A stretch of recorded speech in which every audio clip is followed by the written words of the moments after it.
పరిశుద్ధుడైన మా ప్రభువ, శక్తి కలిగినటువంటి దేవ, గొప్ప రక్షక, మహోన్నతుడ, సృజింపబడక ఉన్న దేవ, మమ్ములను సృష్టించినటువంటి సృష్టికర్తమైన దేవ, భూరాజ్యములపై అధికారం కలిగినటువంటి దేవ, మీకు వందనములు, స్తుతులు, స్తోత్రములు సమర్పిస్తూ ఉన్నాం.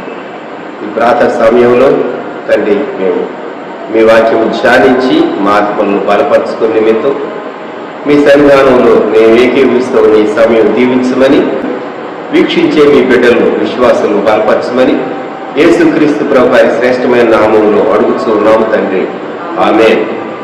కీర్తనల గ్రంథము 91వ అధ్యాయము. మహోన్నతుని చాటున నివసించువాడే సర్వశక్తిని నీడను విశ్రమించువాడు.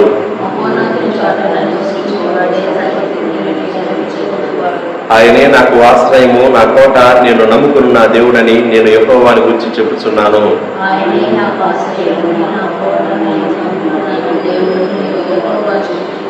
వేటకాని ఊరిలో నుండి ఆయన నిన్ను విడిపించును, నాశనకరమైన తెగులు రాకుండా నిన్ను రక్షించును.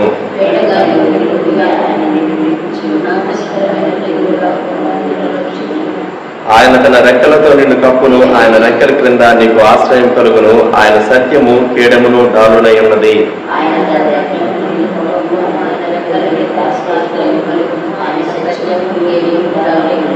రాత్రి వేళ కలుగు భయములకైనను, పగటి వేళ ఎదురు బాణములకైనను, చీకటిలో సంచరించు తెగులునకైనను, మధ్యాహ్నమందు పాడు చేయు రోగమునకైనను నీవు భయపడుకుందువు.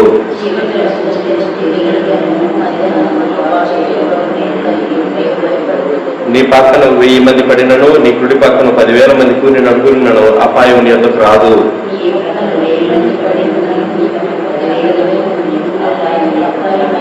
నీవు కన్నులారా చూచుచుండగా భక్తిహీనులకు ప్రతిఫలం కలుగును.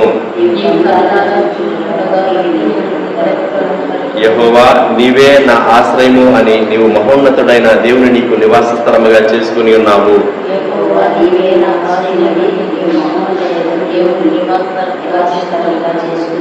నీకు అపాయమేమీ రాదు, ఏ తెగులును నీ గుడారము సమీపించదు. నీ మార్గములన్నింటిలో నిన్ను కాపాడుటకు ఆయన నిన్ను గూర్చి తన దూతలకు ఆజ్ఞాపించును.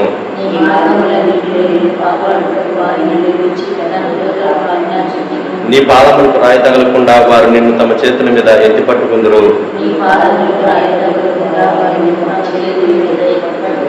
నీవు సింహములను, నాగుపాములను త్రొక్కెదవు, కొదమ సింహములను, భుజంగములను అనగద్రొక్కెదవు.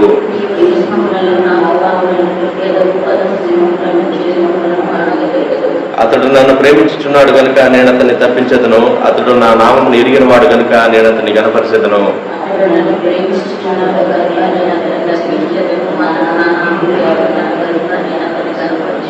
అతడు నాకు మొరపెట్టగా నేను అతనికి ఉత్తరం ఇచ్చదును. శ్రమలో నేను అతనికి తోడై ఉండదును. అతను విడిపించి అతని గొప్ప చేసేదను.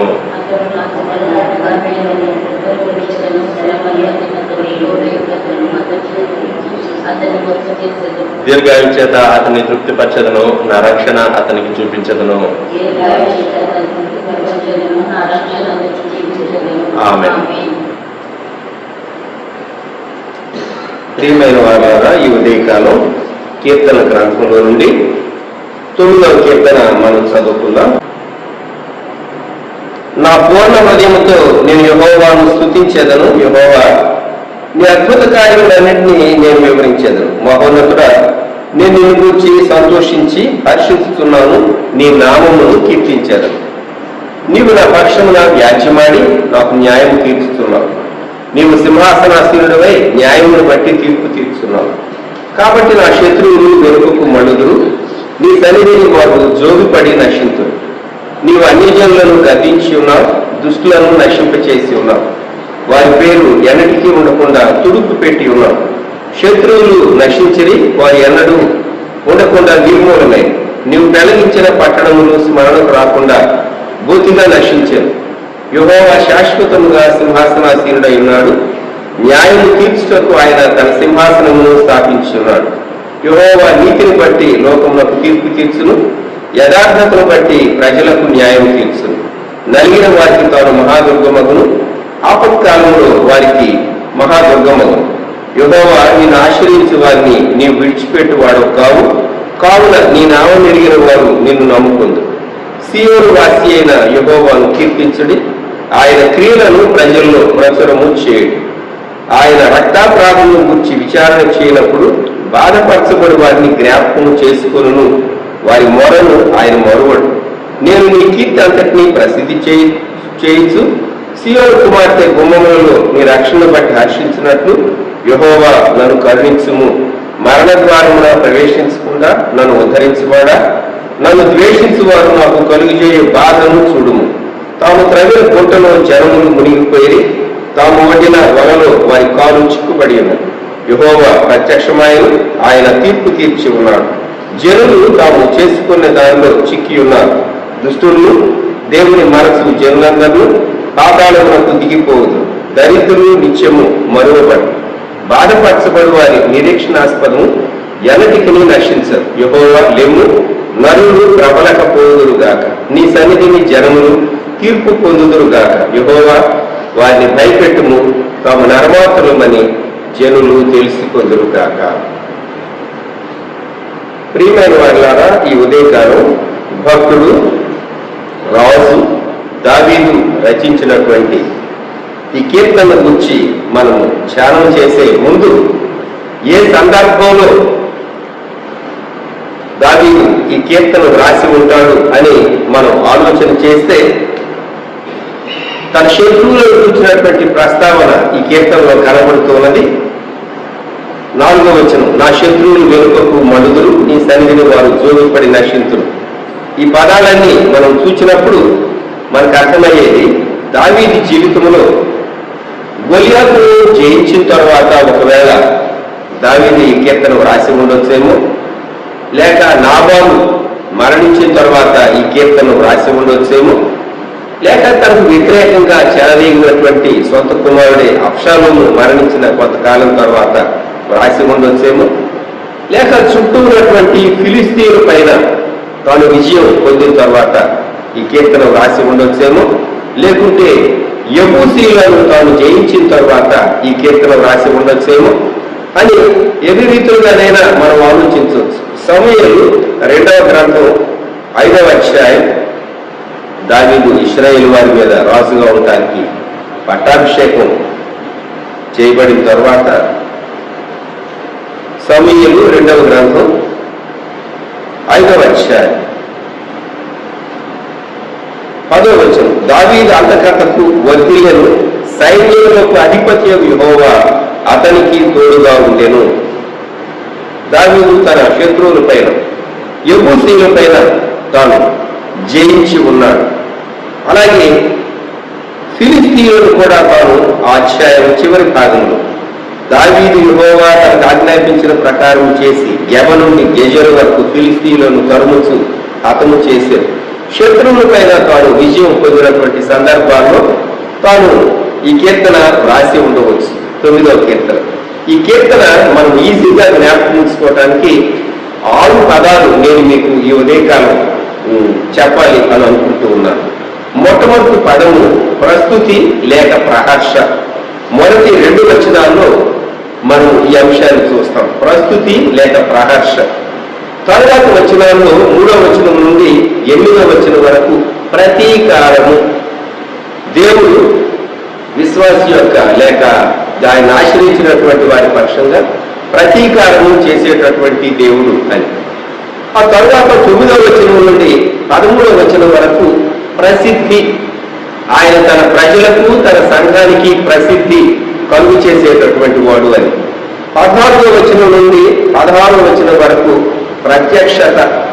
దేవుడు ప్రత్యక్షమై ఆయన తన ప్రజలను కాపాడి వారికి వ్యతిరేకంగా లేచినటువంటి వారికి తీర్పు తీరుస్తాడు అని. తర్వాత 17వ వచనం నుండి 17, 18 వచనాలు అది పాతాళము అనే హెడ్డింగ్ క్రింద మనం జ్ఞాపకం ఉంచుకుందాం. 17, 18. ఆఖరి మాట 6వ అంశము ప్రార్థన. ఎందుకంటే 20వ వచనం గాక గాక అనేటటువంటి పదాలు మనం చూస్తాం. 19వ వచనం 20వ వచనంలో ముమ్మారు గాక అని వ్రాయబడి ఉంది. అంటే లెట్, ఇంగ్లీష్లో లెట్, అలా జరుగును గాక అని. కనుక 6 పదాలు మనము, మొదటిది ప్రస్తుతి ప్రహర్ష, రెండవది ప్రతీకారము, మూడవది ప్రసిద్ధి, నాలుగవది ప్రత్యక్షత, ఐదవది పాతాళము, ఆరవది ప్రార్థన. ఈ మాటలు జ్ఞాపకం ఉంచుకుంటే ఈ కీర్తనను మనము ధ్యానం చేయడం, గుర్తుంచుకోవటం చాలా ఈజీగా ఉంటుంది. మొట్టమొదటిది ప్రస్తుతి, దేవుని స్తుతించుట, ఆయన యందు ఆనందించుట.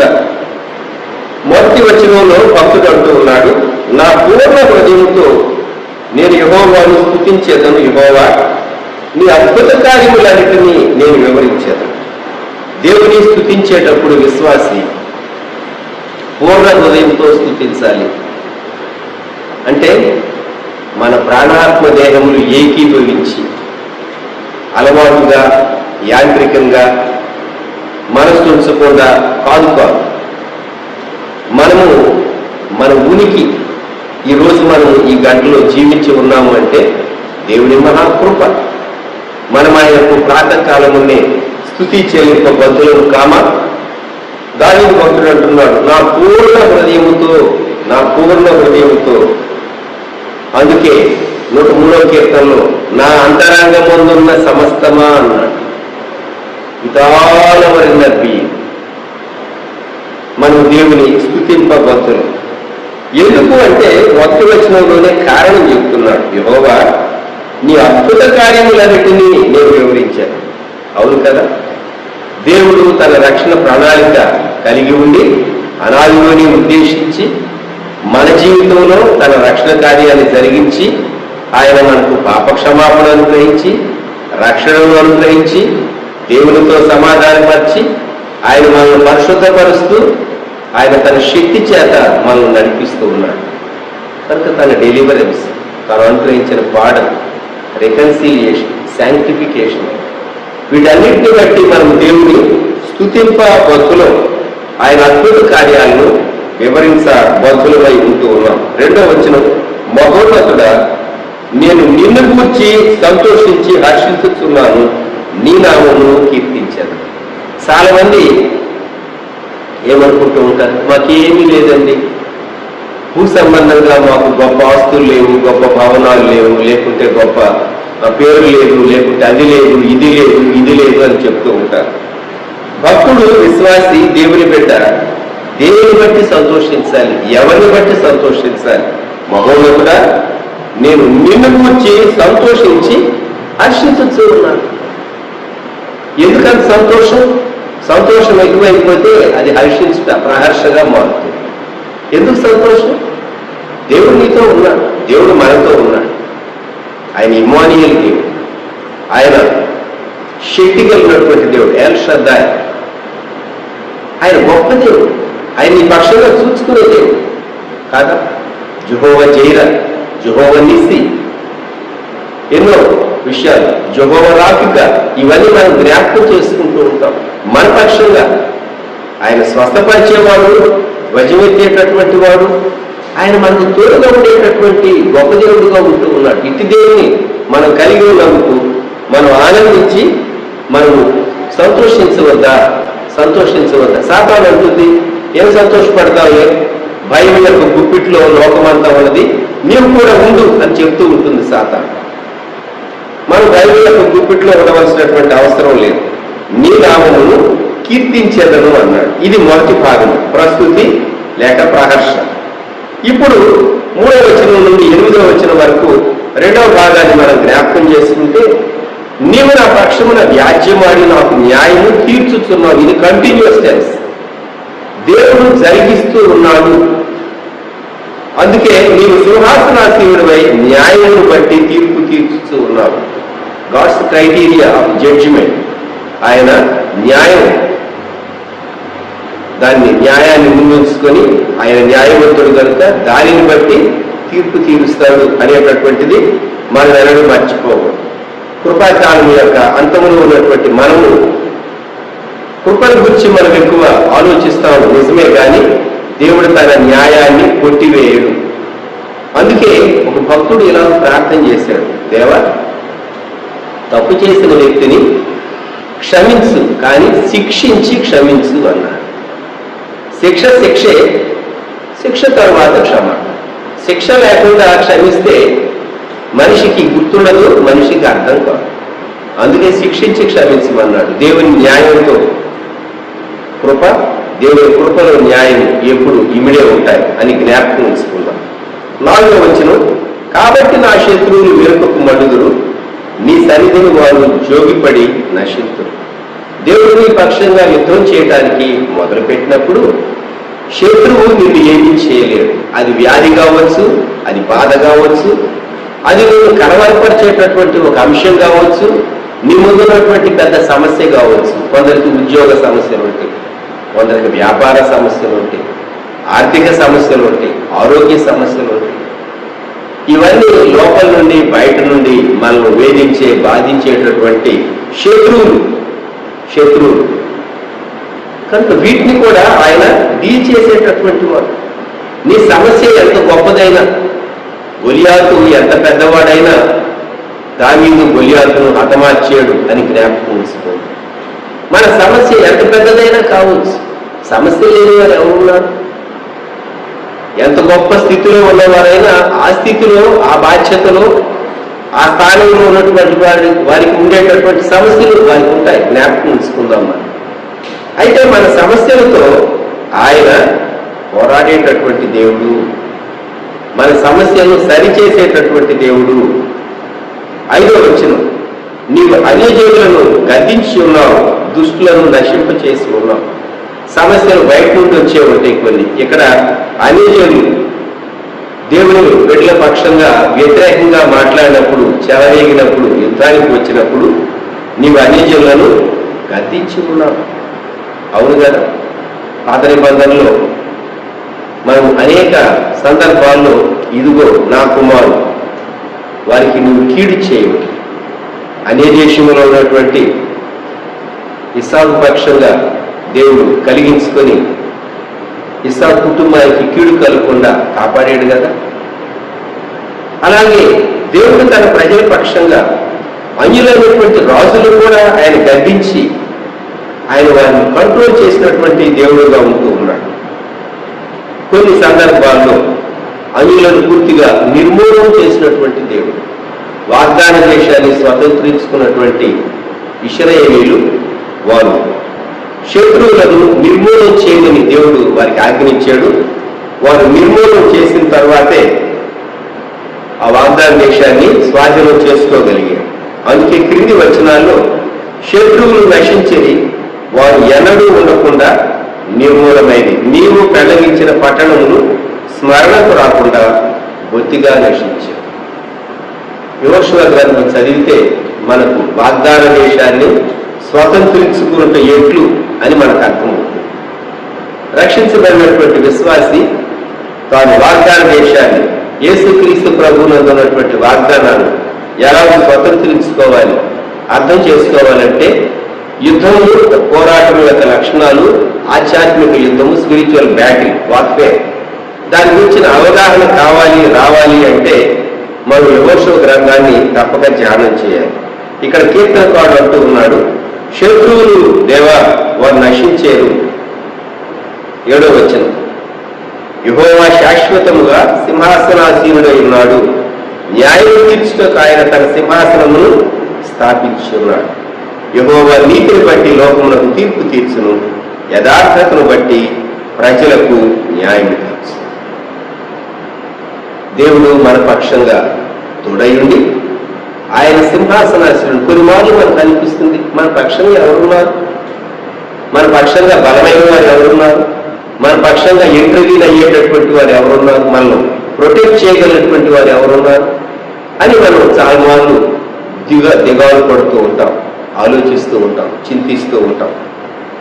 అయితే ఆయన శాశ్వతముగా సింహాసనాసీనుడై ఉన్నాడు. నీ జీవితంలో భూమిపైన నీవు జీవించిన కాలమంతట్లో ఆయన పరలోకంలో ఆయన సింహాసనాసీనుడే. నీ జీవితం పైన ఆయన రాజు, ఆయన ప్రభు. మనం జ్ఞాపకం ఉంచుకున్నాం, తన ప్రజలకు న్యాయం తీర్చేటటువంటి దేవుడు, లోకానికి తీర్పు తీర్చి తన ప్రజలకు న్యాయాన్ని జరిగించేటటువంటి దేవుడు. ఆయన ప్రతీకారం చేసేటటువంటి దేవుడు. ఆయన ప్రతీకారం తీర్చేటటువంటి దేవుడు. మూడో భాగంలోనికి మనం వెళ్ళినప్పుడు 9వ వచనంలో నుండి నలిగిన వారికి తాను మహాదుర్గమగును, ఆపత్కాలంలో వారికి మహాదుర్గమగును. ఈ వచనం చదువుతూ ఉంటే మనకు సంతోషం అనిపిస్తుంది కదా. కనుక ఇక్కడ దేవుడు 9వ వచనం, కీర్తన 9:9, నలిగిన వారికి తాను మహాదుర్గమగును, ఆపత్కాలంలో వారికి మహాదుర్గమగును. అభిమైనటువంటి దేవుని బిడ్డలారా, నలిగిన వారికి మహాదుర్గము, ఆపత్కాలంలో వారికి మహాదుర్గం. ఇంతకంటే మనకు గొప్ప వాగ్దానం ఏం కావాలి చెప్పండి?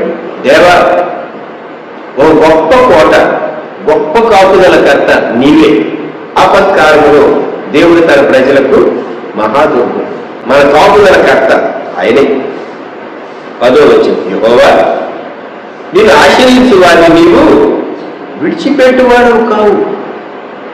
కొన్నిసార్లు మనం కొన్ని పనుల కొరకు మనకు తెలిసినటువంటి వారిని, కొందరు అఫీషియల్స్ని కానివ్వండి, రాజకీయ నాయకులు కానివ్వండి, పలుకుబడి ఉన్నటువంటి వారిని కానీ ఆశ్రయించి వారు కొన్ని విషయాలు మన పక్షంగా చేయాలి మనం ఆశపడతాం. కొందరు చేయగలరు, కొందరు చేయలేదు. కొంతమంది రాజకీయ నాయకులు ఒట్టి మాటలు చెబుతూ ఉంటారు, శుష్క వాగ్దానాలు అంటారు. అది చేస్తాను, ఇది చేస్తాను, చెడుకు చేయలేదనుకోండి. ఆ తర్వాత వారు వచ్చినప్పుడు ఆ ప్రాంతంలో ప్రజలు తరుముకుంటారు. వాళ్ళు బయటకు రారు, వారితో సంతోషంగా మాట్లాడు. ఈ మాటలు చెప్పే వ్యక్తి కానీ చేతలు చేసేటటువంటి వ్యక్తి కాదని వారు ఆ వ్యక్తిని గౌరవించలేదు. ఇది సహజంగా లోకంలో జరుగుతూ ఉంటుంది. దేవుడు అతి దేవుడు కాదు. ఆయన ఆశ్రయించేటటువంటి వారిని విడిచిపెట్టే దేవుడు కాదు. కావున నీ నామం ఎరిగిన వారు నిన్ను నమ్ముకుందురు. దేవా, నీవు ఫలాన సమయంలో నాకు ఇలా సహాయం చేసేవు, నీవు నీ కృప నా పక్షంగా కనుపరిచేవు, నీ నమ్మకత్వం నా పక్షంగా రుజువుపరిచేవు. ఈ వ్యక్తి నమ్ముకున్నటువంటి దేవుడు ఈ కష్ట పరిస్థితి నుండి ఈ వ్యక్తిని కాపాడాడు అని నీవు రుజువుపరిచేవు.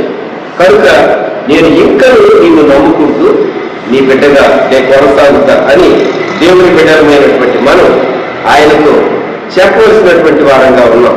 అలాగే 11వ వచనంలో సీయోను వాసి అయిన యెహోవాను కీర్తించుడి, ఆయన క్రియలను ప్రజలలో ప్రచురము చేయుడి. సీయోను వాసి, he who dwells among Zion, or he who dwells among his people, among his church. తన ప్రజల మధ్య, తన సంఘములో ఆయన నివసించేటటువంటి దేవుడు. అటువంటి దేవుని, తన ప్రజలతో ఉండేటటువంటి దేవుడు ఆయనను మనము స్తుతింపబద్ధులం. ఇశ్రాయేలీయుల యొక్క క్యాంపులో మధ్యలో గుడారం ఉన్నది అని జ్ఞాపకం ఉంచుకుందాం. మనం ఒక్కొక్క వైపున 3 గోత్రాలు, తూర్పు, పడమర, ఉత్తరం, దక్షిణం, 4 వైపుల దేవుని ప్రజలు, గోత్రాలు దేవుడు చెప్పినటువంటి లెక్క చొప్పున ఎవరు ఏ గోత్రం ఏ దిక్కును ఉండాలో వారు క్యాంప్ చేసేరు. దేవుని గుడారము, దేవుని సన్నిధి, ప్రత్యక్షత, ప్రసన్నత వారి మధ్య ఉన్నది. ప్రత్యక్ష గుడారం ఇశ్రాయేలీయుల యొక్క నివాసములో వారి మధ్య ఉండేది. వారు ఎక్కడికి వెళ్ళినా సరే మరలా ఆ గుడారాన్ని షిఫ్ట్ చేసేటటువంటి మెథడాలజీ ఉండేది. ఇలాగు దాన్ని మరలా అన్ఫోల్డ్ చేయాలి, మరలా ఇలాగు నిర్మించాలి. యేసుక్రీస్తు ప్రభు మన కొరకు శరీరం అనే గుడారంలో నివసించాడు. ఆయన సంఘంలో నివసించేటటువంటి దేవుడు.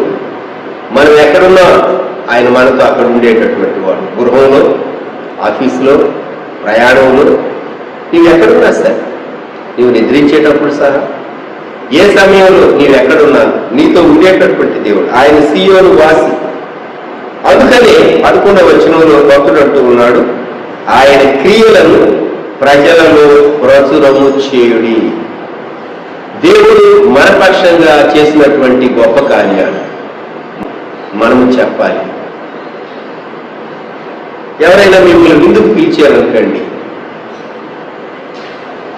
చాలా ఐటమ్స్ మీ ముందు పెట్టారు, వడ్డిస్తూ ఉన్నారు. మన తెలుగు వాళ్ళకున్నటువంటి అలవాటు ఏంటంటే సారీ అని అంటారు. అంటే దాని అర్థం ఇంకా మీరు కొంచెం వడ్డించి ఆపోవచ్చు అని దాని అర్థం, వడ్డించే వాళ్ళకి అది సూచన.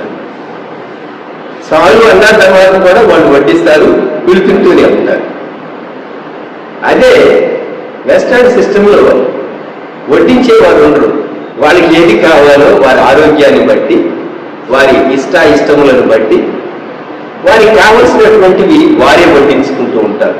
మన కల్చర్లో కొసిరి వడ్డిస్తే, వద్దు అన్న తర్వాత కూడా వడ్డిస్తే అది చాలా గొప్ప ప్రేమ అని మనం తలస్తూ ఉంటాం కదండి. చాలా గొప్ప ప్రేమ.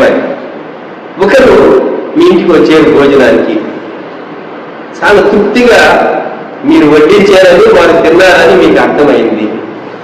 వారు చాలా బాగుందని ఒక్క ఐటమ్ గురించి ఒక్క మాట కూడా చెప్పలేదు. మీరేమో ఆశగా కనిపెడుతున్నారు. వారి నోటి నుండి చాలా బాగుంది, అది బాగుంది, ఇది బాగుంది అంటారని పాపం కిచెన్లో గంటలు కష్టపడి ప్లాన్ చేసి మీరు ప్రిపేర్ చేసినటువంటి వాళ్ళు ఎదురు చూస్తూ ఉన్నారు. మీ నోటి నుంచి ఆ ముత్యాలు రాలిపోతాయి అన్నట్టు మింగటమే కానీ నోటి నుండి చాలా రుచిగా ఉంది, బాగుంది అని చాలా మంది చెప్పరు. వాడు పాపం కొంచెం డిసప్పాయింట్ అవుతారు. కిచెన్లో కష్టపడ్డవాడు, వడ్డించేవాడు కదా. మనము ఆయన క్రియలను ప్రజలలో ప్రోత్సాహం చేయాలి. దేవుని పక్షంగా మేలు చేశాడు కదా, నీవు ఆ మేలు, ఆయన చేసినటువంటి మేలు గురించి చెప్పినప్పుడు ఇతరులు ఎంత ఎంకరేజ్ అవుతారు. నీ అనుభవాల గురించి చెప్పినప్పుడు ఇతరులు ఎంత ప్రోత్సాహం చెందుతారు. నీవు వెళ్ళినటువంటి ఈ పరిస్థితుల్లో నుంచే ఇతరులు వెళ్ళవలసి వచ్చినప్పుడు నీవు వెళ్ళినటువంటి అనుభవం జ్ఞాపకం చేసుకుంటే వారు కూడా ధైర్యం తెచ్చుతారా, అవును నాకంటే ముందు ఇటువంటి అనుభవంలో నుండి, ఇటువంటి శ్రమలో నుండి, ఇటువంటి కష్టంలో నుండి, ఇటువంటి అనారోగ్యంలో నుండి, ఇటువంటి ఇబ్బందుల్లో నుండి ఇదిగో ఫలాని అన్న, ఫలానా అక్క, ఫలాని సహోదరుడు, ఫలాని విశ్వాసి, ఫలాని దేవుని బిడ్డ, ఫలాని సేవకు వారు వెళ్ళారు.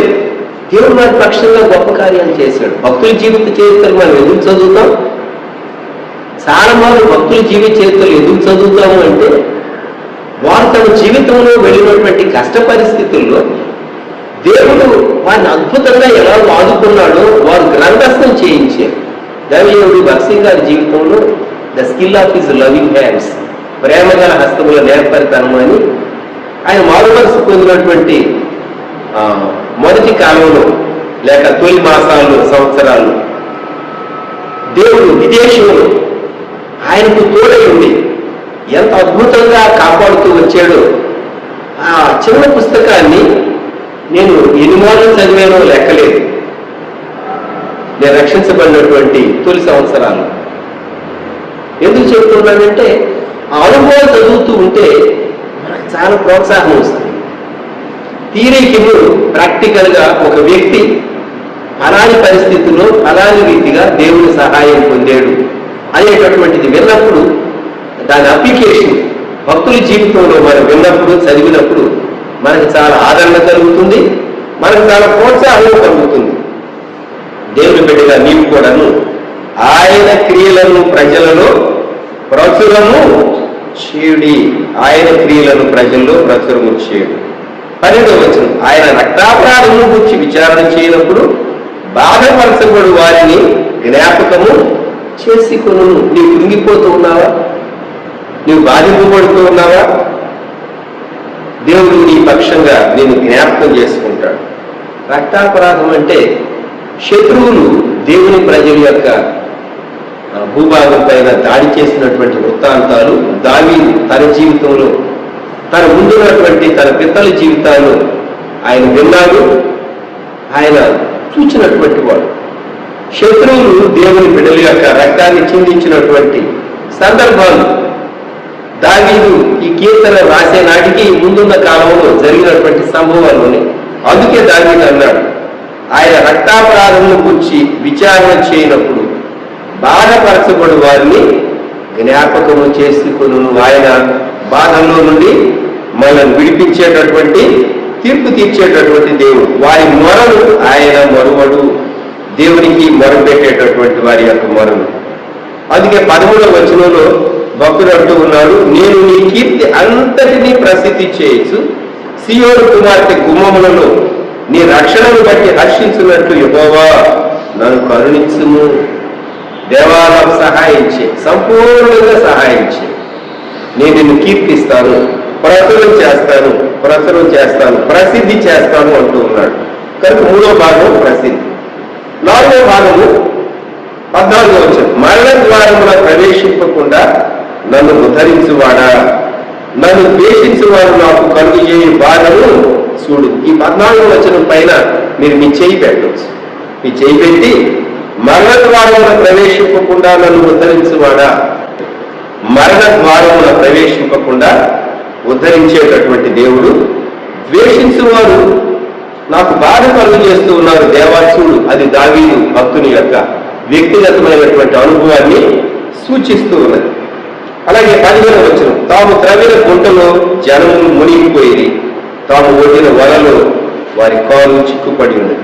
దేవుని బిడ్డలకు వ్యతిరేకంగా ఎవరు లేచినా వారి యొక్క గట్టి ఇదే. 16వ వచనం. యెహోవా ప్రత్యక్షమాయను, ఆయన తీర్పు తీర్చి ఉన్నాడు. దుష్టులు తాము చేసుకున్న దానిలో చిక్కి ఉన్నారు. కొన్ని మార్లు, చాలా మార్లు నిష్కారణంగా మనుషులు మన మీద వ్యతిరేకంగా చెలరేగుతూ ఉంటారు, మాట్లాడుతూ ఉంటారు. బహుశా మనకు సహనం నేర్పించడానికి, మనం ఎక్కువ దేవుని పైన ఆధారపడటానికి, దేవుడు తన శక్తిని మన పక్షంగా రుజువుపరచడానికి అవన్నీ ఎలవ్ చేస్తాడు. మానవ ప్రేమలు ఎంత నిజమైనవో టెస్ట్ చేయడానికి దేవుడు ఒక పరిస్థితి రాణిస్తాడు. ఆ పరిస్థితిలోకి దేవుడి ఉద్దేశం ఏదో మనం గ్రహిస్తే మనం అంతగా కుంగిపోం, మనం అంతగా భయపడం. జ్ఞాపకం ఉంచుకుందాం. ఇప్పుడు 17వ వచనం. పాతాళానికి వచ్చి తాను అంటూ ఉన్నాడు. 17వ వచనం. దుష్టులను దేవుడు భక్తు జనులందరూ పాతాళమునకు దిగిపోవుదురు. ఇలాకరమైనటువంటి విషయం. యేసుక్రీస్తు ప్రభు లేనటువంటి సమాధి, క్రైస్ట్లెస్ గ్రేవ్, దాంట్లోకి దిగిపోతున్నారు. అంగీకరింపకనే కొందరు తమ జీవితంలో రక్షణ వాయిదా వేసుకుని ఉంటారు. తర్వాత చూద్దాంలే, ఇంకా చాలా సంవత్సరాలు ఉంది, ఇంకా ఎంతో కాలం ఉన్నదని రక్షణ మారు మనసు తీర్మానం వారి జీవితంలో చేసుకోకుండా వారు వాయిదా వేసుకుని ఉంటారు. హఠాత్తుగా కీడు కలిగినప్పుడు వారి పరిస్థితి ఏంటి? దేవుని వరకు జనులు పాతాళములకు దిగిపోదురు. 18వ వచనం. దరిద్రులు నిత్యము మరువబడరు, బాధపరచబడే వారి నిరీక్షణాస్పదము ఎన్నటికి నశించదు. ఇది మనకు ఆదరణకరమైన మాట. మనము బాధింపబడుతూ ఉండగా, సమస్యల్లో బాధింపబడుతూ ఉండగా భయపడాలా? మన నిరీక్షణాస్పదం ప్రభైనటువంటి యేసే. దేవుడు మన మీదికి రాణించినటువంటి అన్ని పరిస్థితుల్లో ధైర్యం కలిగి నిరీక్షణ కలిగి ఉండాలి. అంతే. దేవుడు మనకి ఏది అనుగ్రహించాడో దాన్ని బట్టి సంతోషించాలి. మన నిరీక్షణాస్పదం మన ప్రభువైనటువంటి యేసుక్రీస్తు. బాధపరచబడు వారి నిరీక్షణాస్పదం మన ప్రభువే. జ్ఞాపకం ఉంచుకుంది. ఇశ్రాయేలీలు వారి యాత్రకాలం అంతట్లో దేవుడు ఇచ్చినటువంటి మన్నా వారు భుజించారు. 9వ వచనంలో యెహోవా లెమ్ము, నరులు ప్రబలకపోదురు గాక, నీ సన్నిధిని జనములు తీర్పు పొందుదురు గాక. యెహోవా వారిని భయపెట్టుము, తాము నరవాతుల మన జనులు తెలిసి పొందురు గాక. గాక గాక గాక 3 సార్లు లెట్ అనేటటువంటి పదం వాడబడింది. నరులు ప్రబలకపోదురు గాక అంటే నేను విస్తరిస్తాను, నేను అది చేస్తాను, నేను ఇది చేస్తాను అని తమ ప్రణాళికలు మనుషులు చాలా విస్తారంగా వేసుకుంటూ ఉంటారు. కొన్ని వాళ్ళు దేవుడు వాటిని కట్ చేస్తారు. నీ సన్నిధి జనములు తీర్పు పొందుదురు గాక. దేవుడే తీర్పని. ఆఖరి మాట, తాము నరమార్పుల్లో మన జనులు తెలిసి పొందురు గాక. ఇది చాలా కఠోరమైనటువంటి సత్యం, నిత్య సత్యమే. దేవా, నేను మట్టి నరుడనే, నేను మట్టితో చేయబడిన వాడినే అని ప్రతి వ్యక్తి ఒప్పుకోవాలి. ఏ వ్యక్తి అతీతుడు కాదు. మనిషి చాలా అతిశయపడతాడు. ఎంత అతిశయపడతాడు! మనిషి యొక్క పరిస్థితిని దేవుడు తలక్రిందులు చేసినప్పుడు ఏమవుతాడు, ఎక్కడుంటాడు? తాము నరమాత్రులు మన జనులు తెలిసి పొందురుగాక.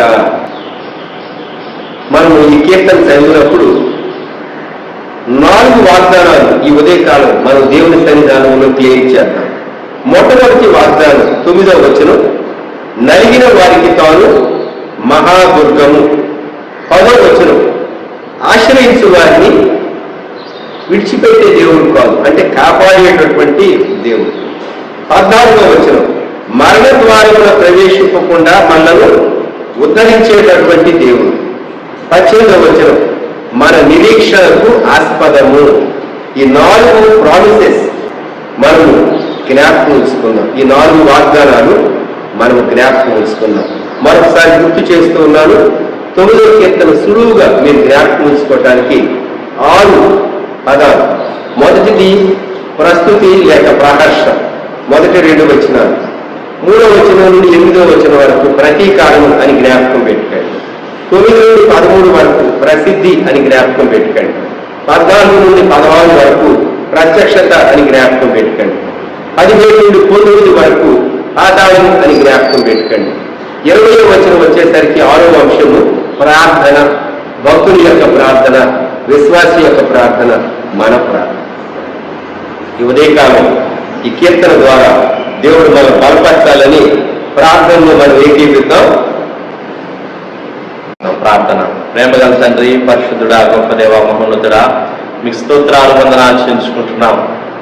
దేవా, ఈ ఉదయకాలంలో మీరు మాతో మాట్లాడిన ప్రతి మాట కొరకు మీ స్తోత్రాలు. దావీదు మహాభక్తుల జీవితంలో నుంచి నాయన అనేక విషయాలు మీరు మాకు బోధించినందుకు మీకు స్తోత్రాలు చెల్లించుకుంటున్నాం. దేవా, అవును ప్రభా, మా తండ్రి అయా, శత్రువులని దేవా మీరు సంపూర్ణంగా వెనక్కి మళ్లించే దేవుడని దేవా మా తండ్రి దావీదు మిమ్మల్ని స్తుతించినటువంటి అంశాన్ని మీరు మా ఎదుటికి తీసుకొచ్చినందుకు మీ స్తోత్రాలు చెల్లించుకుంటున్నాం. దేవా మా తండ్రి, అవును ప్రభా, మా తండ్రి నాయన మేము ప్రసిద్ధి చేయాలని మీరు సెలవిచ్చారు. దేవా మరి ప్రహర్షించాలని మీరు సెలవిచ్చారు. మీ స్తోత్రాలు చెల్లించుకుంటున్నాం. అవును ప్రభా మా తండ్రి, మీరు మా జీవితంలో ప్రభా అనేకమైన ఆశ్చర్య కార్యాలు చేశారు, అద్భుత కార్యములు చేశారు, మమ్మల్ని రక్షించారు, మీ బిడ్డగా చేసుకున్నారు, మీ సొత్తుగా చేసుకున్నారు, మీ రక్తంతో కడిగారు. దేవా మా తండ్రి, అనేకమైనటువంటి ఆశ్చర్య కార్యములు మానవుని జీవితంలో మీరు చేశారు. అందరి బట్టి మీ స్తోత్రాలు, వందనాలు చెల్లించుకుంటున్నాం నాయన. దేవా ప్రభా మా తండ్రి, అవునాయన మీ బిడ్డల పక్షంగా మీరుండి గొప్ప విజయాన్ని మీరు కలుగు చేసే దేవుడు అని మీరు సెలవిచ్చారు. మీ స్తోత్రాలు చెల్లించుకుంటున్నాం. అవును ప్రభా, మీరు చేసినటువంటి కార్యములను బట్టి మేము ప్రహర్షించేటువంటి వారంగా ఉండాలని సెలవిచ్చారు. మీ స్తోత్రాలు చెల్లించుకుంటున్నాం. అవును నాయన, ఇదిగో మాలో సంతోషం ఎక్కువైనప్పుడు దేవా ప్రహర్ష అనేది మా నుంచి వస్తుందని సెలవిచ్చిన గొప్ప దేవా మీ స్తోత్రాలు. నిజంగా ఇప్పుడు వెనటన్నిటికీ కూడా ప్రభా మీ ఎందుకు ప్రహర్షించేటువంటి వారంగా, మిమ్మల్ని బట్టి ఎంతో ప్రభా మిమ్మల్ని స్తుతించి గణపరిచి మీరు ఆనందించేటువంటి బిడ్డలుగా మేము ఉండడానికి సహాయం చేయమని ప్రార్థన చేస్తున్నాం. మీరు చేసిన మేలులో ఏది కూడా మేము మరిచిపోకుండా మాకు సహాయం చేయమని ప్రార్థన చేస్తున్నాం. మీకు స్తోత్రాలు. అవును ప్రభా మా తండ్రి నాయన అయా, ఇదిగో ప్రభా మా మీదకి శత్రువు లేచినప్పుడు ప్రభా మా పక్షంగా ఉండి మీరు శత్రువుని సంపూర్ణంగా మా తండ్రి లయపరిచేటువంటి దేవుడు అని మీరు సెలవిచ్చారు. మీకు వందనాలు. ఎంత గొప్ప వాగ్దానం మీరు దయచేశారు నాయన. దేవా మీ స్తోత్రాలు చెల్లించుకుంటున్నా. స్తోత్రాలు. అవును ప్రభా నాయన, మీ యొక్క బిడ్డల పక్షంగా మీరు ప్రసిద్ధి కలుగు చేసేటువంటి దేవుడని మీరు సెలవిచ్చారు. మీ స్తోత్రాలు ప్రభా. ఇదిగో నాయన మేము మిమ్మల్ని ఆశ్రయిస్తున్నాం. దేవా మా తండ్రి ఆయా తన ప్రజలు తనని ఆశ్రయించినప్పుడు మీరు నాయన ఒక ఆశ్రయ దుర్గంగా మీరు వారికి ఉంటారని సెలవిచ్చారు. మీకు వందనాలు. దేవా మా తండ్రి, మాకు ఆశ్రయ దుర్గం మీరే, మా దాపు చోటు మీరే. దేవా మా తండ్రి ప్రభా అయా, మీరు మమ్మల్ని కాపాడతారని ఎడబాయరని దేవా మీరు సెలవిచ్చిన మాట కొరకు స్తోత్రాలు చెల్లించుకుంటున్నాం. దేవా ప్రభా కృప చూపించండి. దేవా గొప్ప కాపుదల, గొప్ప భద్రత దేవా ఇన్ని దినాలు మీరు మాకు అనుగ్రహించారు. మీ స్తోత్రాలు. మా తండ్రి నాయన మిమ్మల్ని బట్టి ఎంతో మేము నెమ్మదిగా ఉంటున్నాం. అందును బట్టి మీ స్తోత్రాలు. అవును ప్రభా, దేవుని మరచు జనులు పాతాళంలోకి దిగిపోతారని సెలవిచ్చారు. అవును ప్రభా మా తండ్రి నాయన, ఇదిగో నాయన దేశం కొరకు ప్రార్థన చేస్తుండగా దేవా గొప్ప కార్యాలు మన దేశంలో మీరు జరిగించండి నాయన. దేవా మరి తండ్రి విత్తబడిన వాకు అందరి హృదయాల్లో మీరే నీరు కట్టి ఫలింపజేయండి. దేవా ఎల్లప్పుడూ దేవా భయభక్తులతో మీ వైపు చూస్తూ దేవా మిమ్మల్ని స్తుతిస్తూ మీరు ఇచ్చినటువంటి వాగ్దానాల మీద ఆధారపడుతూ ఎంతో నెమ్మది కలిగినటువంటి జీవితంలో మేమందరం కొనసాగడానికి సహాయం చేయండి. దేవాలయంలో ఎక్కింపించేటువంటి ప్రతి బిడ్డ కొరకు మీ స్తోత్రాలు ఆయన. మీ సన్నిధి కాపుదల, దూతల భద్రత, క్షేమం అందరికీ మీరు అనుగ్రహించమని యేసుక్రీస్తు వారి అతి పరిశుద్ధమైన నామములో స్తుతించి ప్రార్థన చేసి అడిగి వేడుకుంటున్నాం పరలోకపు తండ్రి. ఆమేన్. మన ప్రభువైన యేసుక్రీస్తు వారి కృప, దేవుని ప్రేమ, పరిశుద్ధాత్మని అన్యోన్య సహవాసం సదాకాలం సంగమునకు తోడై ఉండును గాక. ఆమేన్.